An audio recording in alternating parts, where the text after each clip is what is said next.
Welcome back to our channel Jamanahi Yar. Let's continue Why Bharat Matter Chapter 2. Foreign Policy and You, Making a Difference in Your Daily Life. India may matter to the world and vice versa. But that does not mean we Indians should not watch out for ourselves. From that national perspective, what is a good foreign policy? Perhaps we overcomplicate the answer by confusing sensible pursuit of interests with complicated formulations. So, it is important to look beyond the terminology and validate it through gut answers. A good foreign policy must work for you personally. Your everyday needs from the world must be better met. Since we are a collective as a country, our national security must be ensured. As that is done, the pursuit of our aspirations must be facilitated. Foreign policy, being the link to the outside, should enable us to draw what we seek. It could be technology, capital, best practices or work opportunities. And obviously, we would all like to be strong, look good and feel appreciated. In the final analysis, good foreign policy must read global trends well and anticipate what portends for our nation and our people. When the unexpected happens, it must respond nimbly and effectively. At the same time, it must message our intentions and project our image positively. Any effort that ensures these goals has a lot going for it. It does not necessarily need to sound nice, it must simply pass the smell test. Put yourself in the shoes of an Indian student who happened to be in Ukraine on the 24th of February 2022. Focused on educational prospects, you are now caught in the middle of a serious conflict. It is not just you and thousands more of your fellow nationals, there are millions of Ukrainians who are trying to get out of the country at the same time. Internal travel is dangerous and complicated. The borders are even more so due to overcrowding and congestion. In the conflict-impacted cities, there is even fear regarding the physical danger of stepping out in the open due to shelling and air strikes. This is when you really look to your government for support and extrication. And indeed, this is when its entire foreign policy apparatus swings into action as it did through Operation Ganga. It did so by facilitating transport, including trains and buses.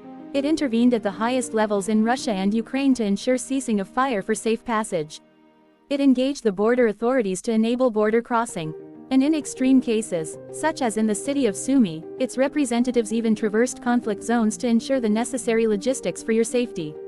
Once you were out of Ukraine, it worked with neighboring governments in Romania, Poland, Hungary and Slovakia to establish transit camps, utilize airfields and organize the flights required for a return home. Reflect for a moment on the efforts, interventions and relationships at various levels, starting from the very top, that were involved to make all of this happen. Revisit then Kabul on the 15th of August 2021. Imagine that, for whatever reason, you found yourself stranded when the Taliban suddenly took over the city. Apart from navigating a city now controlled by Taliban checkpoints, you could well ask how difficult going home could be. Well, a great effort had to be made by the Indian government. It was as challenging as combining access to a secured American airbase that was on edge, surrounded by desperate Afghans and suspicious Taliban, using Tajik rear support for quick response, accessing Iranian airspace at short notice, and quietly utilizing Gulf facilitation. Some others were beneficiaries of seats in flights run by the United States of America (US), the United Kingdom (UK), the United Arab Emirates (UAE), and France that were delicately negotiated. This might seem like exceptionally complicated logistics. But it was more than that. Behind it were years of relationships that really delivered at a time of need. Equally important is that this represented the efficacy of a flexible and pragmatic Indian policy of multiple engagements. The Operation Devi Shakti flights from Kabul may have been extraordinarily stressful, but they were still manageable at short notice.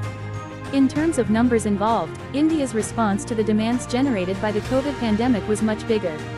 The Vande Bharat mission, which brought back millions of Indians from multiple countries by air, sea and land, is perhaps the largest recorded evacuation exercise in history. The movement of people was only the tip of the iceberg.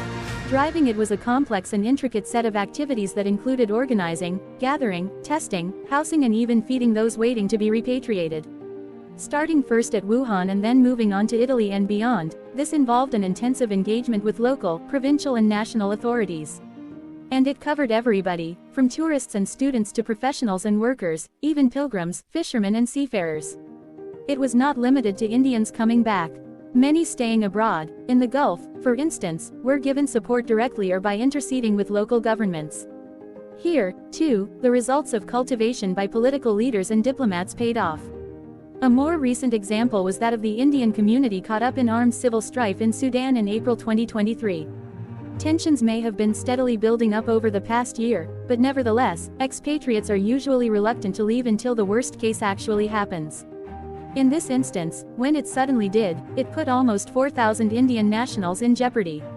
Overnight, the Indian response mobilized by setting up the command center at home for what came to be named as Operation Cavalry. At the same time, Indian aircraft were positioned in Saudi Arabia for short-notice flights, while Indian naval vessels were sent to the Red Sea. The extrication process was again incredibly complicated because our nationals were dispersed in small numbers across a vast area.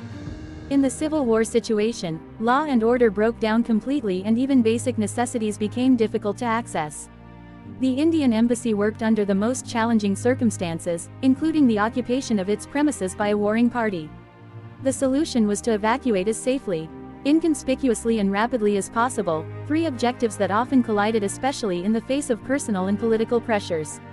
Yet, it was an operation that delivered fully because it was a combination of a committed official presence on the ground, adept diplomacy with neighbors and enablers and a detailed SOP that had been honed over years. Our diplomats and military personnel performed outstandingly, often taking high personal risks.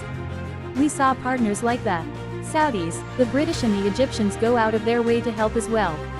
If there is a common thread among these stressful experiences, it is that of larger dangers that impact individual lives. And that is, in fact, a predicament all through human history. When a sage first took Rama and Lakshmana to cleanse his hermitage of evil demons, little did they realize what that encounter presaged for their lives. It was their first brush with the forces of darkness, whose full powers they were far from grasping. Indeed, the very Maricha whom Lord Rama first neutralized came back in the form of a golden deer to deceive him in his later exile.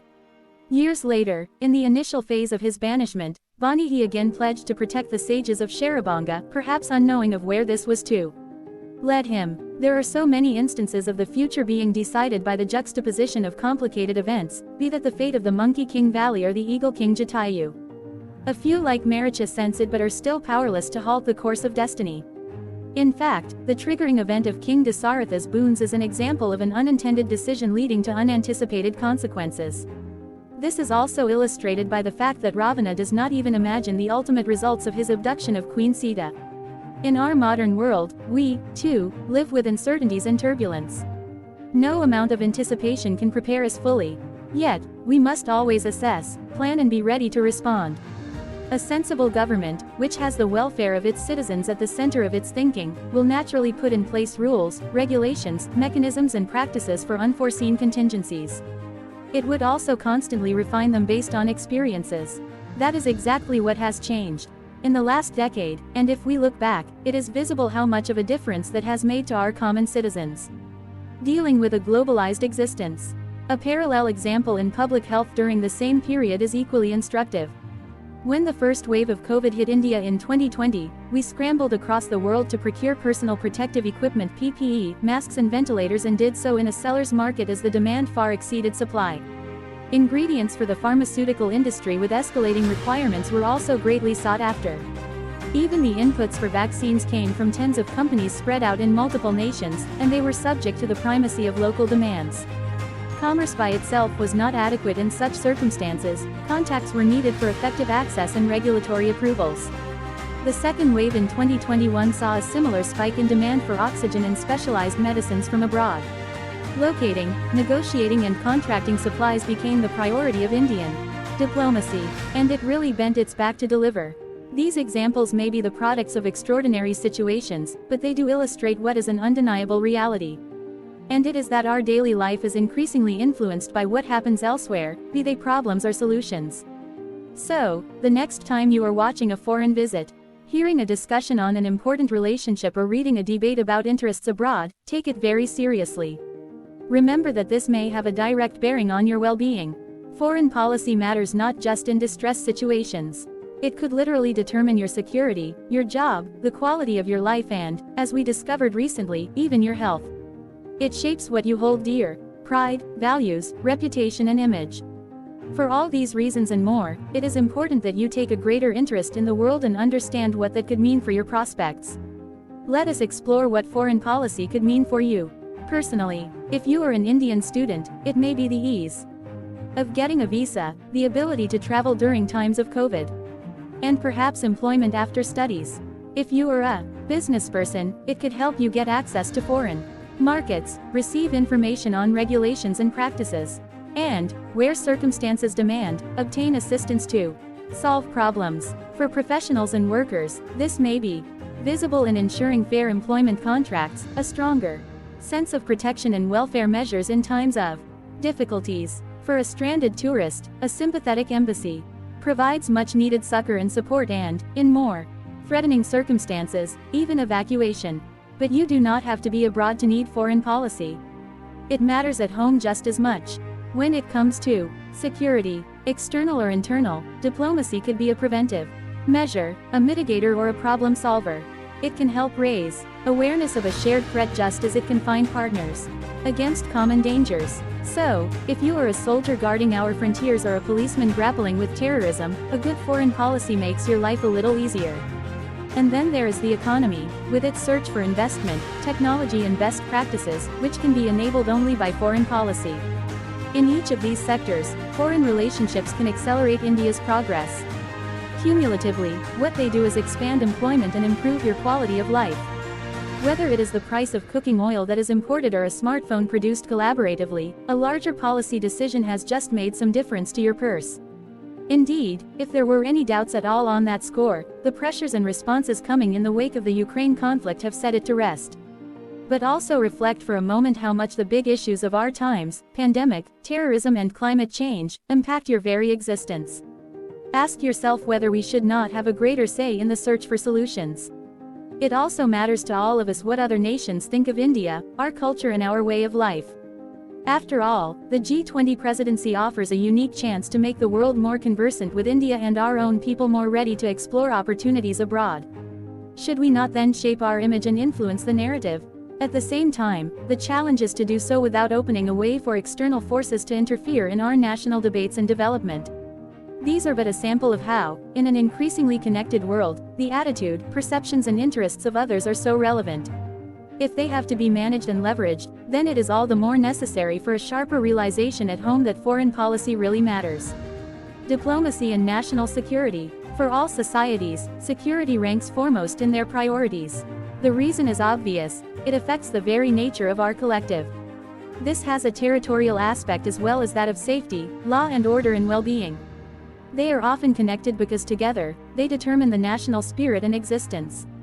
India faces more than its fair share of external challenges, in part because many of our boundaries have not been fully settled. The resulting contestations are obviously a call on both determination and resources. We saw that earlier with Pakistan and more recently with China. But they demand equally that energies be focused on ensuring optimal positions, on the ground as much as in negotiations. Given the serious repercussions of such differences, it is also very relevant to ensuring peace and tranquility, if not more. Diplomacy is a natural partner of defense. Most of the time, it is the first line; on occasion, it is also the backup. After all, most military situations do end up at the conference table. Indeed, the achievements of foreign policy in stabilizing the neighborhood are very much the basis for progress and development at home. With the world being what it is, self-interest and convergence cannot be fully counted upon to forecast the behavior of others, including neighbors. Neither their ambitions and emotions nor their risk-taking propensity are always predictable. Few would have anticipated the sharpness of the downturn that India's relations with China have taken in the last 3 years. Any prudent polity, therefore, backs its posture with capabilities and deterrence. A big responsibility of Indian diplomacy is to create the widest set of options for such contingencies. This could mean acquisition of defense equipment and other supportive measures, securing understanding for our policies and actions from the international community, and, for that matter, in mitigating or resolving more fraught situations. Let us look at how all of that has worked in the last few years. A notable achievement of the Modi government was to conclude and implement the land boundary agreement with Bangladesh in 2015. In conjunction with the resolution of maritime differences, this has had a positive impact on the security situation in the East. More than that, it has opened up possibilities for economic cooperation and connectivity for the entire sub-region. The beneficiaries are not just India and Bangladesh with respect to trade and travel, or Nepal and Bhutan for the same, but the northeastern states of India as well, and that also to a very significant degree. A very different challenge is being faced on our western boundary vis-a-vis Pakistan. On that front, the initial goal of diplomacy was to expose and delegitimize Pakistan's cross-border terrorism. When counter-actions were required, as in Uri in 2016 and Balakot in 2019, effective diplomacy ensured global understanding of India's actions. As far as China is concerned, the diplomatic negotiations that are going on in parallel to the military standoff since May 2020 illustrate that foreign and defense policies are really joined at the hip. Here, too, the value of global support and appreciation is self-evident. The leveraging of a multipolar world has been particularly visible in terms of weapons and technologies needed by our defense forces. That a Rafale aircraft acquisition from France can take place in the same timeframe as that of an MH-60 helicopter or P-8 aircraft from the US, the S-400 missile system from Russia and spice bombs from Israel speaks volumes of our nimbleness. These are typically accompanied by military exercises and policy exchanges that bring about greater strategic comfort. In short, diplomacy supports, empowers, and facilitates the national security effort. Some of this happens on the domestic side as well, even if it is less obvious. Peace at home has often been troubled by insurgent groups operating from the neighborhood. Adept diplomacy, however, has effectively discouraged neighbors from providing shelter or support. From time to time, it has taken a little more than that to achieve results. That, too, has been persuasively justified. Separatism, violence and fundamentalism have also been propagated from destinations afar, misusing the protections of free speech. Canada and the UK have both witnessed such happenings. These also require vigorous and continuous countering, since some see preaching violence against others not to be in discordance with democratic rights. Where arguments and persuasion yield little result, firmer diplomatic measures may also be required. Our overall posture does radiate the message that India will no longer be a punching bag in the politics of others. Arguments must be met with reason, but polemics clearly demand a more vehement reply. Extremism and other challenges to governance that find encouragement from sympathizers, whether in the name of civil society or identity, need a robust response as well. A world of borderless politics also generates its own set of concerns that supplement traditions of influence operations. There are powerful forces with their distinct agenda that encourage the overriding of democratic choices. Their intolerance of anything different is manifested in attempts to delegitimize other points of view. Established newspapers giving UN-sanctioned figures access to their opinion page or eminent broadcasters doing political hatchet jobs are indicative of both a mindset and an objective. That there are many effective tools in play, including the power of technology and influence of civil society organizations, makes this challenge formidable. When it comes to politics, the battle of narratives is a perennial exercise. India has to patiently make the case that its pursuit of national interest is very much in tune with its advocacy of global good. A large part of the answers lies in the world of argumentation and in the effectiveness of communication. Diplomacy, thus, has a responsibility as both the shield and sword of a polity. Recent global debates about India have implications for our security. As a federal polity of such extraordinary diversity, the quest to nurture the union should be most appreciated in our context. Yet, what we find is that efforts to strengthen national unity, sovereignty and integrity are often undermined by misrepresenting facts. Surprisingly, improvements in governance, applications of technology and progress on long-festering issues can be depicted as detrimental to freedom. Even prominent institutions indulge in disinformation in pursuit of a cause. History can be airbrushed and unfavorable events conveniently ignored. In our quest, we have discovered that political vote banks are a reality strongly beyond our shores as well. Robustly defending the nation against such undermining is a commitment that must be recognized. If this was just a debate, perhaps that would matter less. But it is a harsh reality at work. Some of it may be ideological, but there is also the competitive nature of international relations. Bluntly put, there have always been interests that militate against a strong and united India. In the past, they exploited every fault line that our society provided: religion, language, ethnicity and social strata. Today, in a different garb and with new arguments, they are even more active than before. Perhaps, more of us need to ask ourselves why separatism in India finds regular support in quarters abroad. For that matter, how terrorism directed at us is consistently underplayed or even rationalized. Indeed, why some foreign forums lend themselves so readily to the denigration of our record and achievements. The task of foreign policy, when confronted with such calculations and stratagems, is to push back strongly even while advancing our own narrative. Accelerating national development. Since the drive for prosperity is a constant endeavor for all societies, it is natural that policymaking is also devoted to this goal. The most obvious expression of that is the promotion of trade and investments. Markets do not always work by themselves. In reality, pretty much everybody utilizes encouragement and facilitation. Those with historical handicaps have an even stronger reason to do so. We are still playing catch-up on industrialization, technology acquisition and competitiveness, and will continue to do so for some time. Just building capabilities at home, however, may not be adequate. Securing business abroad needs information, networking and access. There is a virtuous cycle at work here, whereby greater trade and economic activity strengthens skills, capabilities and employment at home. And that, in turn, constantly updates and tests our mettle. In many ways, foreign policy is an exercise in competitiveness and its economic facets a reflection in a particular domain. In the last few years, India achieved ambitious export goals that would have been considered unrealistic till just recently. Now, this is not just a substantial increase in aspiration but one realized as the world economy is still recovering from the COVID pandemic. The basis for this confidence is a range of reforms in manufacturing, labor, finance, skills and trade facilitation. Added to that is a steady improvement in the ease of doing business. Foreign commercial policy is being tasked to obtain access to markets and lower trade barriers. This can be done in an orthodox way but hastened through negotiated understandings, including free trade agreements (FTAs) and global supply chains. That may be an objective in itself, its larger significance for employment and prosperity are obvious.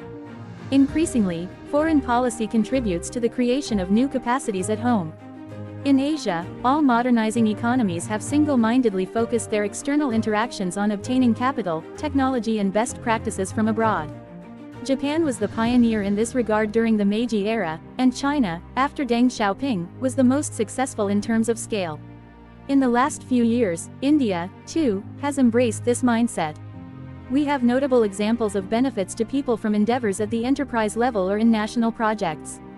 It may be information technology, or auto manufacturing, food production or food processing, metros or bullet train, space capabilities or nuclear energy. The fruits of foreign collaboration are there for all to see. Newer challenges like green growth and climate action have started to open up more possibilities. Our partners have expanded from the older industrialized economies to more innovative ones. All this happens because of our ability to identify, engage, negotiate and leverage opportunities of interest abroad across many domains. The most effective foreign policy is the one that focuses and delivers on development. The resources and opportunities provided by external collaboration speed up the natural growth of the domestic economy. Valuable as they are, they do not, however, substitute the continuous nurturing of deep strengths at home. As we have discovered through experience, confusion on that score can have damaging consequences. 3 decades ago, India embarked on much-needed reforms and opened up its economy. The benefits of doing so are undisputed. However, in the name of efficiency and modernity, easy options were taken at the expense of our small and medium enterprises (SMEs). Instead of building effective domestic supply chains, we opted for integration and value addition that were more profitable and less painstaking. Infrastructure projects were given out to others without any effort to absorb learnings for our own industry. The pursuit of short-term gains made us lose ambition and, with that, a sense of strategy.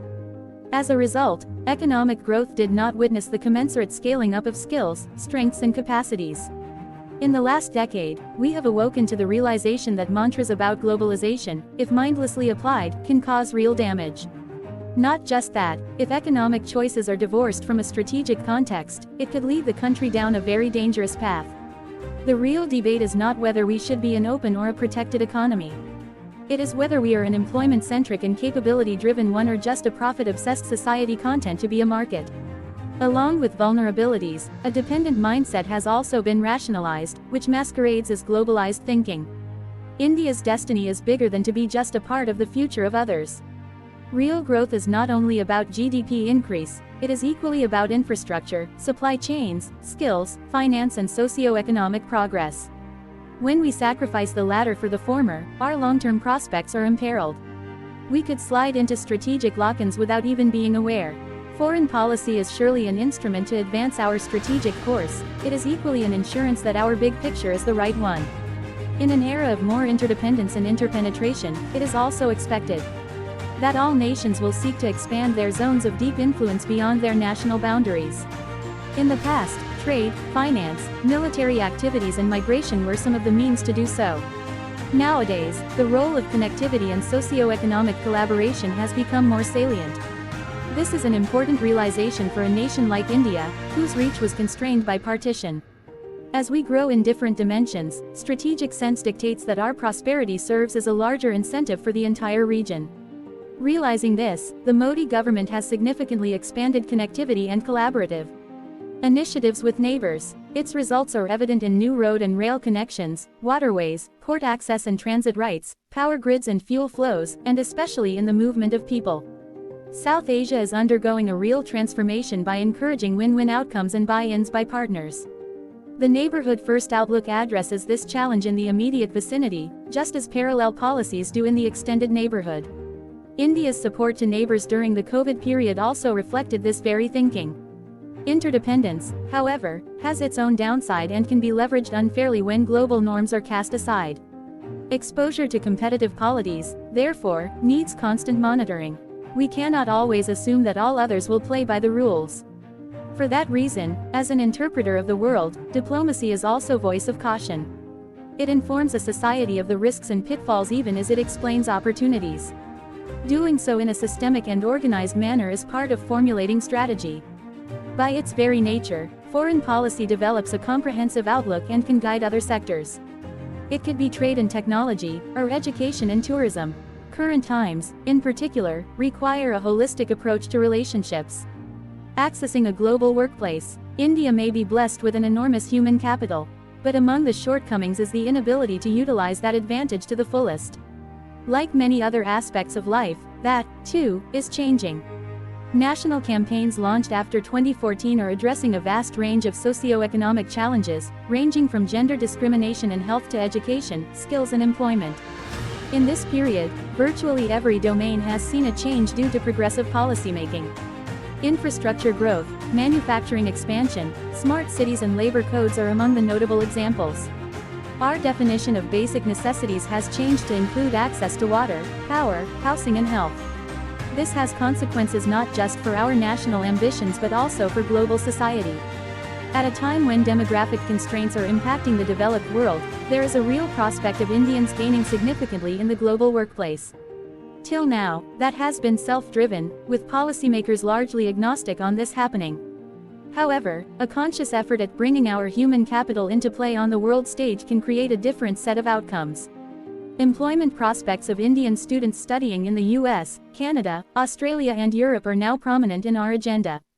Migration and mobility partnerships have been done with Portugal, UK, Australia, France, Germany and Italy, even as other European nations are starting to follow suit. In fact, in the period of COVID-induced uncertainties, the educational interests of students have become a subject of focus. In terms of skills, we strive to ensure that Indian talent is treated in a non-discriminatory manner in the US, Canada, Oceania and Europe. Where they already reside, community welfare and cultural concerns, too, are a subject of our attention. The largest numbers with the greatest need are, of course, in the Gulf. There, well-being is of utmost priority, and that has been fully reflected in decision-making. The liberal usage of the Indian Community Welfare Fund (ICWF) speaks of a stronger sense of responsibility towards them, as do programs for job training and creating facilities for those in distress. The Agreement on Rights of Domestic Workers signed with Kuwait is one illustration of our commitment to ensuring a better workplace abroad. Endeavors to get back social security payments made abroad is another. Indeed, making it easier to get visas has become much more central to our diplomatic efforts. This mindset, in fact, goes back further up the chain, starting from how much easier it is now to get passports at home.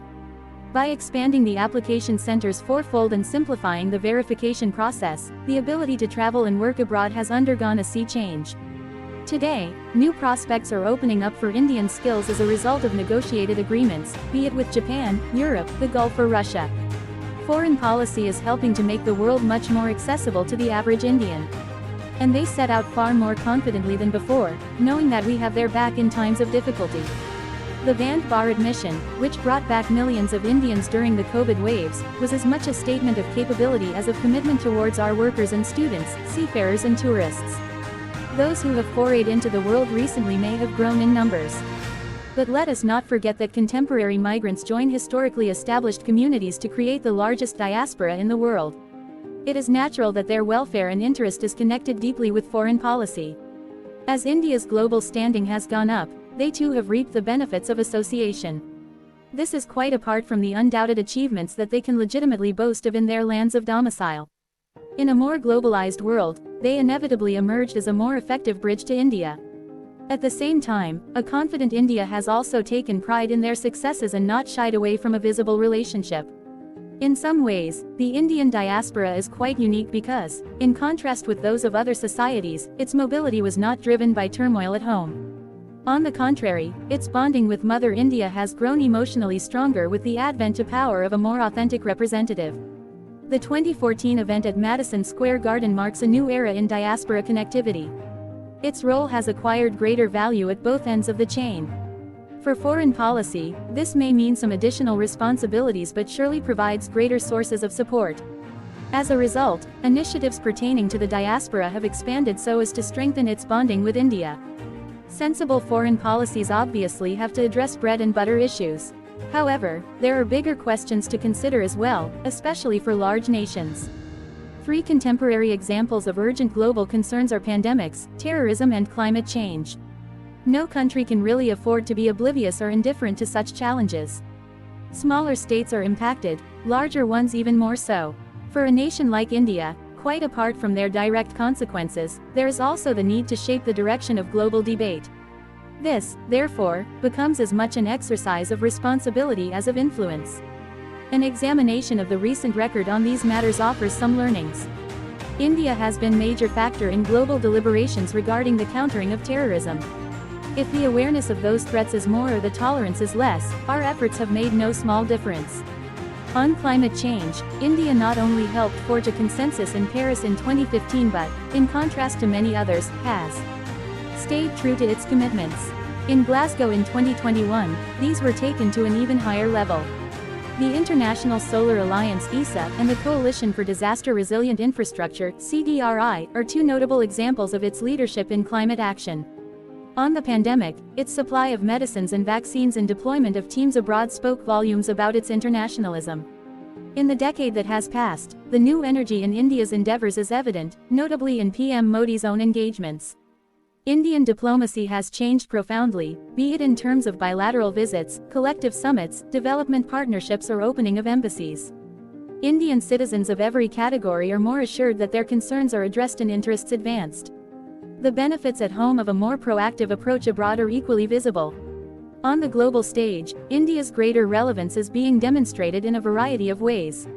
Some of it was evident in the conversations and agenda, especially on terrorism, black money, etc. It was also visible in outcomes and initiatives, notably in Paris and Glasgow on climate change. Our willingness to step forward in disaster relief situations and to meet the COVID challenge has also been appreciated by the international community. Our national persona, be it on democracy, innovation, yoga, millets or Ayurveda, has gained recognition. We have, in the last few years, steadily built up the image of a first responder, pharmacy of the world, a reservoir of talent, climate action leader, development partner and cultural powerhouse. When 10 ASEAN or 5 Central Asian leaders virtually attend our Republic Day, 27 European ones engage us together in a meeting or 41 African leaders come to India for a summit, clearly something has changed for the better. This is the India that took on the presidency of the G20 at a time when the world was, and continues to be, sharply polarized. It used this occasion to not only validate an approach of engaging multiple partners but also speaking up for the global south. A stronger and more capable India, one truer to its roots and culture, is a key factor in the larger rebalancing that characterizes our contemporary world.